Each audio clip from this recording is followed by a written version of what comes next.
ഇന്ന് ആണ്ടുവട്ടം 11-ാം ഞായർ. ഒന്നാം വായന എസെക്കിയേലിൻ്റെ പുസ്തകത്തിൽ നിന്ന് അധ്യായം 17. രണ്ടാം വായന വിശുദ്ധ പൗലോസ് കൊറിന്ത്യർക്ക് എഴുതിയ 2-ാം ലേഖനത്തിൽ നിന്ന് അധ്യായം 5. സുവിശേഷം വിശുദ്ധ മർക്കോസിൻ്റേത് അധ്യായം 4. വിത്തിൻ്റെയും കടുകുമണിയുടെയും ഉപമ. സങ്കീർണമായ കാര്യങ്ങളെ ലളിതമായ രീതിയിൽ അവതരിപ്പിക്കുന്നവനാണ് യേശു. തളിരിടുന്ന ഒരു ഗോതമ്പ് വിത്തിനോടും തണൽ മരമായി മാറുന്ന കടുകുമണിയോടുമൊക്കെയാണ് അവൻ ദൈവീയ രഹസ്യത്തെ ചേർത്ത് വയ്ക്കുന്നത്. ദൈവരാജ്യം ഒരുവൻ ഭൂമിയിൽ വിത്ത് വിതയ്ക്കുന്നതിന് സദൃശ്യം എന്നാണ് പറയുന്നത്. വിത്തല്ല, കർഷകനാണ് കേന്ദ്ര കഥാപാത്രം. ദൈവരാജ്യം കർഷകനാണ്, മനുഷ്യനാണ്, അവൻ്റെ പ്രവൃത്തിയാണ്. എല്ലാം അവൻ ചെയ്യേണ്ട അവൻ്റെ ഭാഗം മാത്രം ചെയ്താൽ മതി, ബാക്കി ദൈവം പ്രവർത്തിച്ചു കൊള്ളും. എല്ലാം നമ്മെ ആശ്രയിച്ചല്ല നിൽക്കുന്നത്. നമുക്ക് നമ്മുടെ ഭാഗം പൂർണ്ണമായി ചെയ്യാം, ബാക്കി ദൈവം നോക്കിക്കൊള്ളും. വിതയ്ക്കുക എന്നത് മാത്രമാണ് നമ്മുടെ ദൗത്യം. ദൈവരാജ്യത്തിൻ്റെ വിത്തുകൾ വിതയ്ക്കുക.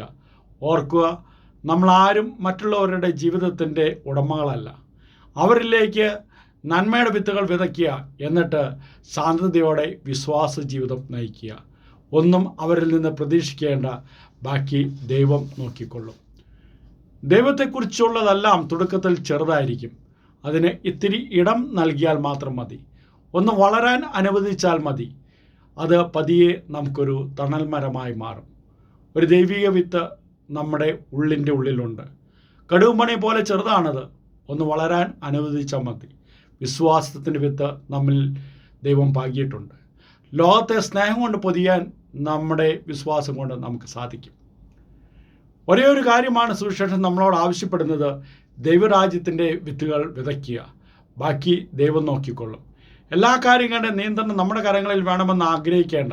എല്ലാം നമ്മളിൽ ഒതുങ്ങില്ല. നമ്മൾ പോലും അറിയാതെ നമ്മുടെ ജീവിതത്തിൽ പലതും സംഭവിക്കും. അവ നമ്മുടെ കഴിവുകൾക്കും ശക്തിക്കും അപ്പുറമാണ്. അതിൻ്റെ മേൽ ഒരു നിയന്ത്രണവും നമുക്കില്ല.